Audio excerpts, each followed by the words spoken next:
menolak akan doa-doanya. Tapi kenapa Nabi SAW meminta doa kepada kita? Itu semua karena akhlak dan ketawaduan Nabi Muhammad SAW. Dan yang kedua, itu semua merupakan rahmat dan karunia untuk kita sebagai umatnya Nabi Muhammad SAW. Apa yang diminta oleh Rasulullah agar kita berdoa? Nabi minta kepada kita agar kita ini memohon kepada Allah supaya Allah memberikan kepada Rasulullah SAW apa yang diinginkan, apa yang dicita-citakan oleh Rasulullah, yakni maqamal mahmudah. Ini yang diinginkan oleh Nabi SAW. Apa yang diinginkan Rasul? Maqam al-mahmud. Maqam al-mahmudah. Untuk apa Nabi SAW mengejar satu maqam al-mahmudah ini? Kata Nabi SAW, ini maqam, ini kedudukan, ini manzil dan pangkat, tidak pernah ada satupun orang yang bisa mendapatkannya. Dan aku berharap, kata Rasul, aku yang akan mendapatkannya. Sahabat bertanya, ya Rasul, kalau engkau mendapatkan maqam al-mahmudah, lalu apa yang akan terjadi? Nabi mengatakan, kalau aku sampai mendapatkan maqam al-mahmudah ini, maka aku akan diberikan oleh Allah sebagai orang yang kelak akan menjadi syafa'atul uzma, orang yang diberikan oleh Allah kuasa untuk memberikan syafaat yang paling agung kepada siapa yang dikehendaki. Sehingga ya saudara, kalau ada kita menginginkan, ya Allah masukkan aku dalam surga, bahkan kita minta surganya yang paling tinggi, namanya surga Firdaus. Tapi Nabi yang diminta bukan itu. Nabi yang diminta adalah, ya Allah berikan aku kedudukan, yang mana kedudukan itu akan membuat aku bisa memberikan pertolongan dan pembelaan kepada umat-umat. Ini yang dikehendaki oleh Nabi SAW. Bahkan pahalanya, saudara, ketika Anda meminta kepada Allah agar Allah memberikan kepada Rasulullah al-fadilah wal wasilah wasyarafah wad darajatar rafi'ah wa maqaman mahmudan alladhi wa'adta innaka la tukhliful mi'ad. Orang yang meminta kepada Allah doa ini, apa kata Nabi SAW? Dia adalah orang yang wajib, garis bawahi, dia adalah orang yang wajib untuk mendapatkan syafaat nanti di yaumil qiyamah. Doa apa itu? Doa setelah habis Adam baca doa Allahumma rabb hadhihi da'watin wa sholatin sampai selesai. Maka orang yang berdoa selepas Adam, maka dia akan mendapatkan hak untuk menerima syafaatnya Nabi Muhammad sallallahu alaihi wasallam. Yang ketiga, lalu bagaimanakah kita untuk tetap istiqomah di jalan keridhaan Allah, istiqomah di jalan sunnahnya Nabi Muhammad SAW? Maka tidak ada jalan lain bagi kita, terutama umat di akhir zaman macam begini, kecuali kita semua harus bergandeng tangan dengan para alim ulama. Ini zaman-zamanul fitan. Ini zaman adalah zaman fitnah. Banyak sekali kita mendengar pembicaraan, banyak sekali kita mendengar kabar-kabar dan berita dari orang-orang yang tidak memiliki ilmu, orang-orang yang tidak memiliki hujjah dan dalil. Mereka berkata seenaknya, mereka kemudian berbuat semaunya, lalu umat menjadi bingung. Kebingungan ini akan segera kita atasi kalau kita ini dekat dengan alim ulama. Oleh karena itu, saya himbau dan saya harapkan kepada semua yang hadir di majelis ini, jangan sampai ketika ada orang bertanya kepadamu tentang guru dan murabbimu, engkau tidak punya guru dan murabbi. Catat baik-baik. Lalu tanyakan dalam hatimu, dalam dirimu sendiri, siapa sebenarnya gurumu yang sedang kau ikuti dan jadikan panutan selama ini? Jangan-jangan kau tidak punya guru. Jangan-jangan kita tidak punya murabbi. Jangan-jangan kita tidak punya silsilah manhaj keilmuan yang sedang kita lakukan ini. Salatnya tidak punya sanad, puasanya tidak ada sanadnya, wirid dan zikir tidak ada silsilahnya. Lalu pertanyaannya, siapa engkau punya guru? Kepada siapa engkau selama ini berguru? Itu yang perlu kita kemudian catat. Kalau seandainya sampai saat ini Anda belum berguru, saya harapkan mulai hari ini segera datangi seorang guru dan katakan kepadanya agar dia bisa menerima engkau sebagai muridnya, dan karena inilah yang akan menyambungkan kita nanti kepada Nabi Muhammad SAW. Beruntunglah mereka yang memiliki guru, sekaligus mereka adalah orang-orang yang bernasab dengan Nabi Muhammad SAW. Guru Bamil mengatakan, Guru Sarwani Abdan, Anda punya boleh 1000 guru, Anda boleh punya 2000 bahkan pun lebih daripada banyak guru. Tapi kata Guru Sarwani, hendaklah ada salah seorang di antaranya adalah engkau yang engkau jadikan guru, dan dia mengakui bahwa engkau adalah anak muridnya, sedangkan dia adalah orang yang bernasab kepada baginda Nabi Muhammad. Allahumma shalli wa sallim wa barik alaih. Karena dua pewaris Nabi yang tidak akan terputus ini, saudara. Satu adalah orang yang mewarisi nasabnya Nabi Muhammad SAW. Ini disambat dengan habaib atau syara'if, disebut syarifah atau ibu ipah, disebut habib atau digelari dengan sayyid. Mereka ini adalah orang-orang yang darahnya adalah darahnya Nabi Muhammad SAW, karena mereka ini terlahir dari rahim, yakni rahimnya Fatimah Az-Zahra, yang Nabi SAW mengatakan Fatimah bid'atun minni.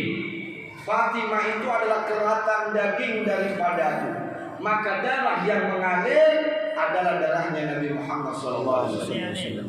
Orang yang semacam ini menjadi mulia bukan karena apa-apanya, bukan karena siapanya, tapi mereka menjadi mulia karena nasabnya bersambung dengan Nabi Muhammad SAW. Kewajiban kita kepada orang-orang yang mempunyai nasab sampai kepada Rasul, kalau di Indonesia disebut dengan sayyid, disebut dengan syarifah atau habib, maka hukumnya wajib untuk mencintai dan memuliakannya, karena Nabi Muhammad SAW. Cintailah keluargamu karena cintamu kepadaku. Jadi mencintai habib itu bukan karena dia itu alim, bukan karena dia itu penceramah, bukan karena dia itu kaya, bukan karena apa-apanya, tapi cintailah habib itu karena darahnya adalah darah Nabi Muhammad. Allahumma shalli wa sallim wa barik alaih. Kalau Anda mencintai habaib karena mungkin dia adalah seorang alim, wajar. Seandainya ada habib pun wajib kita mencintai, karena dia adalah orang yang memiliki ilmu. Cinta kepada habib yang viral wajar, karena dia terkenal. Tapi kalau bagaimana datang ke rumah kita seorang habib yang tidak tahu apa-apa, tetapkah kita menghormati dan memuliakannya? Kalau Anda tetap menghormati dan memuliakannya siapapun dia, maka hakikatnya cinta Anda adalah sahih, benar, karena cintamu karena Rasulullah SAW. Yang kedua adalah alim ulama. Ini pewarisnya Nabi Muhammad SAW. Al-ulama warasatul anbiya. Orang kalau ingin berbuat kebaikan kepada Nabi SAW, jalan yang paling gampang dan paling mudah adalah berbuat kebaikan kepada penggantinya Nabi SAW. Siapa orang? Dikata Imam Ja'far As-Shadiq, barang siapa yang tidak bisa datang mengunjungi kami, falyazur mawalina. Siapa orang yang tidak sanggup untuk datang berziarah kepada kami, maka hendaklah datang dan berkunjung kepada orang-orang yang menggantikan kami. Siapa orang yang tidak sanggup bersilaturahmi kepada kami, maka bersilaturahmilah kepada orang-orang yang menjadi pengganti kami. Dan siapa orang yang tidak bisa berbuat kebaikan kepada kami, maka berbuat baiklah kepada orang-orang yang menjadi penerus kami. Siapakah penerus Nabi? Siapakah orang-orang yang memiliki warisan Nabi? Mereka adalah yang pertama orang yang punya hubungan nasab, disebut dengan Dzurriyyatul Rasul. Yang kedua adalah orang yang manhaj ilmunya adalah sampai kepada Nabi, disebut dengan alim ulama. Oleh karena itu, hendaklah yang pertama pesan saya tadi, jangan sampai kalau ada ditanya Anda punya guru siapa, Anda tidak bisa jawab. Ini siapa gurumu? Bingung kita. Lalu siapa yang akan menjadi penanggung jawab ilmu kita? Lalu siapa yang akan menjadi penanggung jawab amal-amalan kita ini? Ente sholat, nanti ditanya sholatmu dari mana bro? Ente wirid, ente baca Quran, ente ditanya ente bisa baca Quran dari mana? Siapa yang bertanggung jawab tentang bacaan? Adakah sampai kepada guru yang paling tinggi, yakni baginda Nabi Muhammad SAW atau tidak? Kalau terputus, selesai semuanya. Karena nanti yang akan berlaku di hadapan Allah Subhanahu wa taala itu sebabnya Nabi Muhammad SAW. Semua asbab akan terputus nanti di yaumil qiyamah. Illa nasabi wa sababi. Kecuali nasabku enggak bakalan putus para habaib. Kalau Anda mencintai dia, Anda berbuat baik kepadanya, beruntunglah, karena itu yang akan membawa kita sampai kepada Nabi Muhammad SAW. Nasabnya Nabi nggak bakalan putus.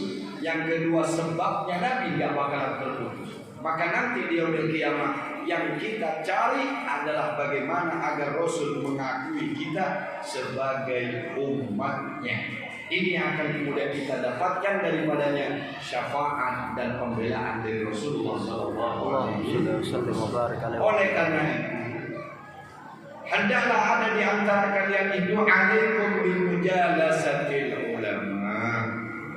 Hendaklah ada di antara kalian itu duduk dengan alim ulama. Jadilah muridnya. Ini kadang-kadang kita ini congkak dan sombong, mau mengambil ilmunya. Ilmunya diambil, dibuat ulaan, bahkan dicatat. Tapi tidak mau mengakui dia sebagai guru. Akhirnya apa yang terjadi? Dia pun tidak juga mempunyai tanggung jawab kepada Anda, karena Anda tidak sebagai muridnya. Begitu pula kita kemudian, kita ingin diakui sebagai muridnya guru sekumpul. Pertanyaannya adalah, apakah guru sekumpul akan mengakui kita sebagai pencinta dan muridnya? Kita berharap mudah-mudahan kita termasuk orang-orang yang dicintai oleh wali-walinya Allah, diakui dan dibanggakan oleh guru sekumpul karena meneruskan perjuangan beliau, karena meneruskan ajaran beliau, karena membantu dakwah beliau. Walaupun beliau sudah tiada, tapi kita lanjutkan dakwah beliau. Apa dakwah beliau? Dakwah nubuwah, dakwahnya para nabi yang diutus oleh Allah Subhanahu wa taala. Alaikum bimujalasatil ulama. Ingat, jangan sampai jauh dari ulama. Saya tadi katakan jangan sampai ada di antara kita yang hadir di tempat ini, mak-mak terutama, kalau ditanya guru tidak punya guru. Ini kan ambil di zaman sekarang ini. Gurunya siapa? Syekh Google. Gurunya internet. Tidak punya wasilah. Ini siapa? Guru ini siapa? Bingung. Oleh karena itu, mumpung ada kesempatan, ayo cari guru. Duduk di depannya dan mengatakan, Ustaz, akui ulun murid pian, ulun berbaikat lawan pian, supaya ulun jadi murid pian dunia dan akhirat. Wah. Karena orang berguru itu sama seperti orang punya orang tua. Orang tua kita itu ada dua. Ada orang tua yang namanya orang tua zahir kita, yang melahirkan kita dan membesarkan kita. Dan ada orang tua rohani kita. Siapa? Dia adalah orang yang membimbing kita dengan ilmu supaya kita menjadi orang-orang yang diridhai oleh Allah. Mana yang lebih tinggi dan mulia? Orang tua rohani, guru agama kita, murabbi kita. Karena dengannya kita bisa menjadi anak-anak yang soleh. Karena dengan kita menjadi anak-anak yang soleh, orang tuanya diangkat derajatnya oleh Allah Subhanahu. gandeng anak-anak kita, antarkan ke rumah guru agar dia menjadi seorang murid, agar dia mempunyai murabbi. Jangan sampai kita dalam hati ini tidak punya guru sama sekali. Lalu setiap orang ngomong masuk, setiap orang ngomong masuk, setiap orang ngasih pendapat digawe. Padahal guru ini tempat kita bertanya, tempat kita meminta pendapat. Saudaraku, kelebihan orang yang ikutin ulama. Ini kelebihannya orang yang ikutin ulama itu luar biasa. Anda mungkin pernah dengar dengan nama Kitmir. Ada yang tahu nama Kitmir? Halo? Namanya siapa Kitmir? Namanya guru anjing. Kitmir ini namanya seekor anjing. Anjingnya siapa? Ashabul Kahfi. Masuk surga apa neraka? Anjing najis apa enggak? Najis. Surga boleh enggak ditempatin yang najis-najis? Enggak boleh, kecuali anjingnya Ashabul Kahfi. Ada satu ekor anjing yang masuk surga, anjingnya Ashabul Kahfi, namanya Kitmir. Itu Kitmir, ketika dia berjalan untuk masuk ke gerbang surga, dicegat sama malaikat. Maaf, anjing dilarang masuk. Jangankan anjing, pemulung aja jarang masuk. Ada tulisan pemulung dilarang masuk. Anjing dilarang masuk surga. Kata anjing, kenapa malaikat? Iya, karena ente anjing. Anjing ini najis mughallada, nggak boleh masuk surga. Kata anjing, kayak itulah. Ini anjing nih yang ngomong nih. Lain ulun. Biar Kitmir kayak itulah malaikat. Kayak itu bang peraturannya. Coba buka undang-undang KUHP-nya. Persyaratan masuk surga. Anjing dilarang masuk. Kata anjing nggak bisa malaikat. Ulun ini bukan anjing sembarangan. Saya ini Kitmir, pendampingnya Ashabul Kahfi, para wali-walinya Allah. Ulun anjing tapi ulun mengawal wali-walinya Allah. Ulun ngawal ulama. Aku dampingi dia kemana-mana. Mereka disiksa, aku pun dilempari. Mereka dihina, aku pun juga dipendungi. Nah, lihat kakiku, kata anjing Kitmir tadi. Lihat kakiku, ternyata anjing tadi kakinya patah di belakang. Dia jalannya terseok-seok. Malaikat, lihat di kakiku. Sebagai bukti dan saksi bahwa aku pernah dilempari dan dipendungi gara-gara aku menjaga Ashabul Kahfi, para ulama-ulamanya Allah. Kata malaikat, pokoknya begini Kim, karena ente itu terserah ada ceritanya kayak apa. Kata malaikat, yang penting anjing dilarang masuk, karena di surga nggak ada persediaan kandang dan makanan anjing, nggak ada.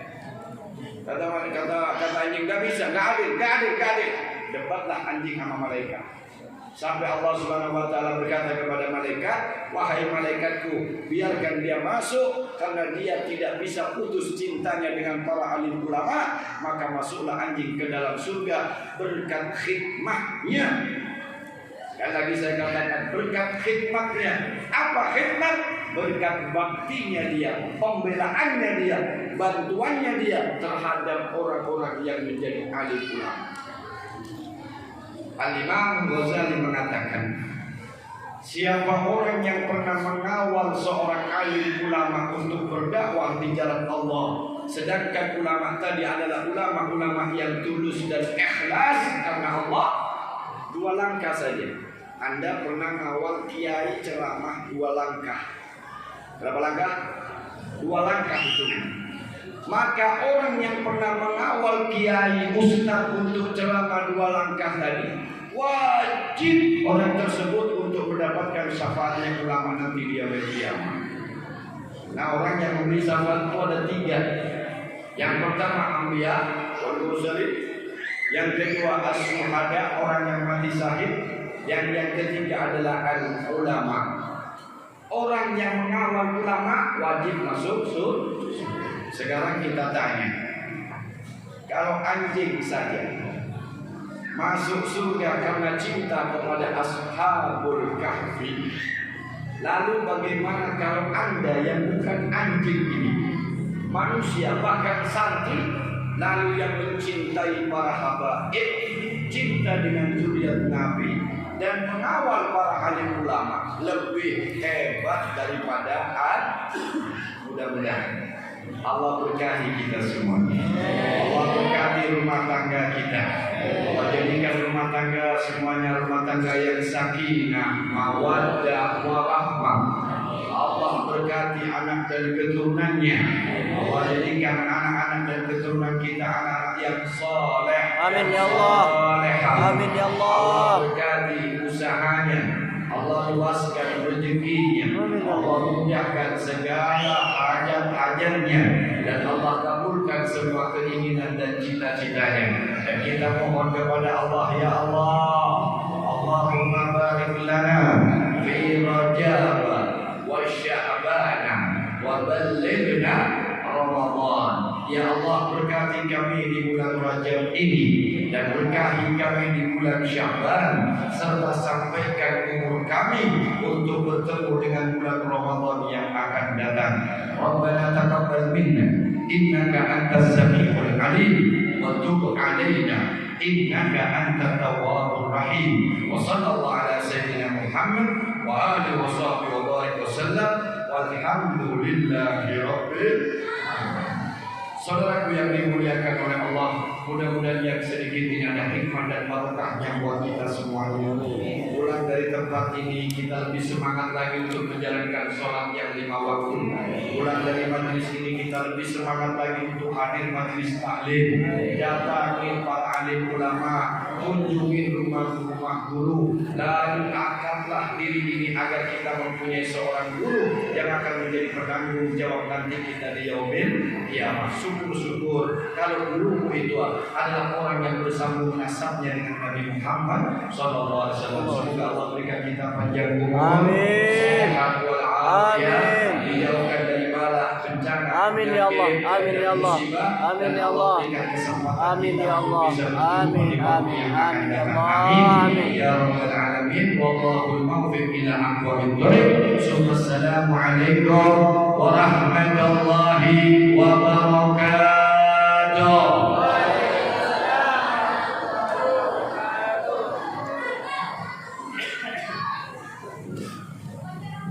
Selanjutnya kami minta doa. Doa ini kami minta doa kepada Habib